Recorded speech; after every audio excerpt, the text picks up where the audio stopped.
Profit loss के 5 ऐसे question जो हर बार एग्जाम में पूछने के चांसेस सबसे ज्यादा होते हैं और बहुत बार रिपीट हुए हैं। आज ऐसे 5 क्वेश्चन बताऊंगा मैं आपको जो हो सकता है कि आपको नहीं आते हो और जबरदस्त क्वेश्चंस हैं, ध्यान से समझना, कुछ नया कॉन्सेप्ट भी आपको सीखने को मिलेगा। तो हम बात कर रहे हैं सबसे पहले ये वाले सवाल की। इसमें बोल रहा है कि एक व्यक्ति ने दो आर्टिकल को 2530 रुपीज में सेल किया है। पहले वाले पर उसने 37.5% प्रॉफिट लिया है और दूसरे वाले आर्टिकल को इस तरीके से बेचा है कि उसे नो प्रॉफिट नो लॉस रहे, कोई भी प्रॉफिट और कोई भी लॉस ना रहे, ऐसा यहां बोला गया है। आगे बोल रहा है कि बताओ दोनों लेखों के कॉस्ट प्राइस के बीच में डिफरेंस क्या है। कॉस्ट प्राइस के बीच में यहां डिफरेंस आपसे पूछ लिया है, बताओ क्या है।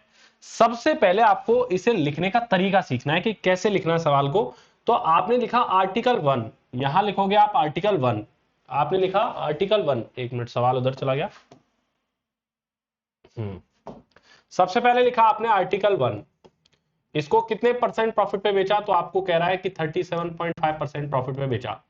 आर्टिकल 2 को हमें नहीं पता कि कितने परसेंट प्रॉफिट पर बेचा गया है, लेकिन बोला गया कि इस तरीके से बेचा गया है कि दोनों केस में नो प्रॉफिट नो लॉस है। अब एक चीज समझना, इस 37.5% से ही आप लिख दो कि पहले आर्टिकल को 3/8, 37.5% का फ्रैक्शन वैल्यू होता है 3/8। तो 3/8 जैसे ही आपने लिखा तो आप सोचते हो कि प्रॉफिट जो होता है वो कॉस्ट प्राइस पर होता है, यानी कि 8 रुपए अगर आपका कॉस्ट प्राइस होगा तो उस पर 3 रुपए का प्रॉफिट लेके उसने 11 रुपए में सेल किया होगा। ध्यान से समझना, फिर से बता देता हूं कि 37.5% प्रॉफिट जहां लिखा हुआ है, प्रॉफिट जहां लिखा हुआ है, तो इसको फ्रैक्शन में बदलते हैं परसेंटेज के थ्रू, तो 3/8 लिखते हैं। और क्योंकि प्रॉफिट परसेंट हमेशा होता है कॉस्ट प्राइस पर, प्रॉफिट जो भी कॉस्ट प्राइस पर हुआ हो उसको 100 से मल्टीप्लाई करने पर ये परसेंटेज प्रॉफिट में बदल जाता है। तो यही रेशियो हमें यहां पर मिलता है इस फ्रैक्शन को कन्वर्ट करने पर, यानी कि प्रॉफिट परसेंट का मतलब profit upon cost price into 100% है।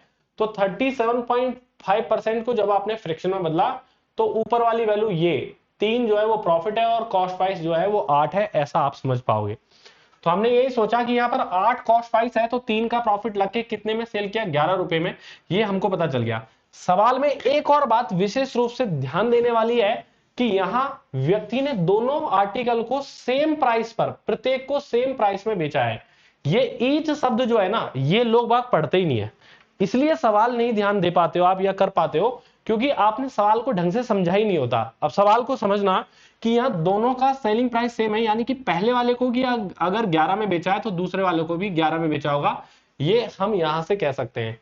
और सवाल में एक और खास बात है जो आपको नोटिस करनी है कि लेकिन उन्होंने दूसरे लेख को इस तरह बेचा है कि ओवरऑल उसे नो प्रॉफिट नो लॉस हो, या ना तो लाभ हो ना हानि हो, ये बात इसने बोल दिया है।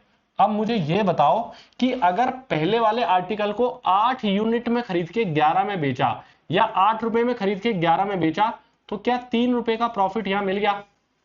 आप कहोगे कि बिल्कुल सर 3 रुपए का प्रॉफिट मिल गया है, और 11 में ही पहले वाले को बेचा है, 11 में ही दूसरे वाले को बेचा है, तो दूसरे वाले पर हमें 3 रुपए का लॉस होगा, तभी तो नो प्रॉफिट नो लॉस होगा। कि पहले पर 3 रुपए का प्रॉफिट, दूसरे पर 3 रुपए का लॉस हो, तभी तो प्रॉफिट और लॉस मिला के नो प्रॉफिट नो लॉस हो जाएंगे। 0 रुपए यहां पर प्रॉफिट या लॉस रहेगा। तो हम कहेंगे कि अगर कोई वस्तु 3 रुपए के लॉस के साथ 11 में सेल की गई है, 3 रुपए के लॉस के साथ 11 में सेल की गई है, इसका मतलब वो 14 रुपए में खरीदी गई होगी, ऐसा हम यहां से कह पाएंगे। यहां तक आपके बात क्लियर होनी चाहिए। सवाल में क्या कहना चाह रहा है, पूछना क्या चाह रहा है कि बताओ find the difference between the cost price of both the articles. मतलब अगर आपने सवाल को इस तरीके से रेशो में कन्वर्ट कर लिया तो सवाल बड़ा आसान हो जाएगा आपके लिए।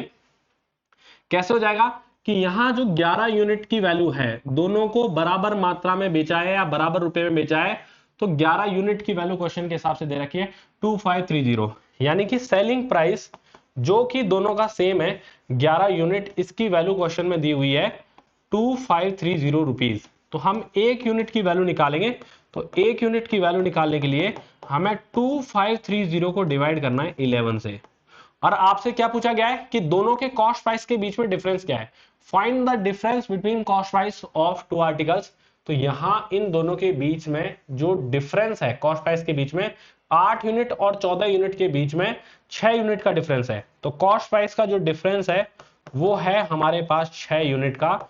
तो 6 यूनिट की वैल्यू हमें निकालनी है। तो 1 यूनिट की वैल्यू ये है, तो 6 यूनिट की वैल्यू निकालने के लिए 6 से मल्टीप्लाई कर देना है। तो 11 से ये मेरे भाई कट गया 23 टाइम्स, 230 हमारे पास ये वैल्यू आई, और 230 को 6 से मल्टीप्लाई करने पर 23 की टेबल अगर आपको आती हो तो 1380 सी ऑप्शन आपका करेक्ट आंसर आ जाएगा। ये है इस सवाल की सही अप्रोच।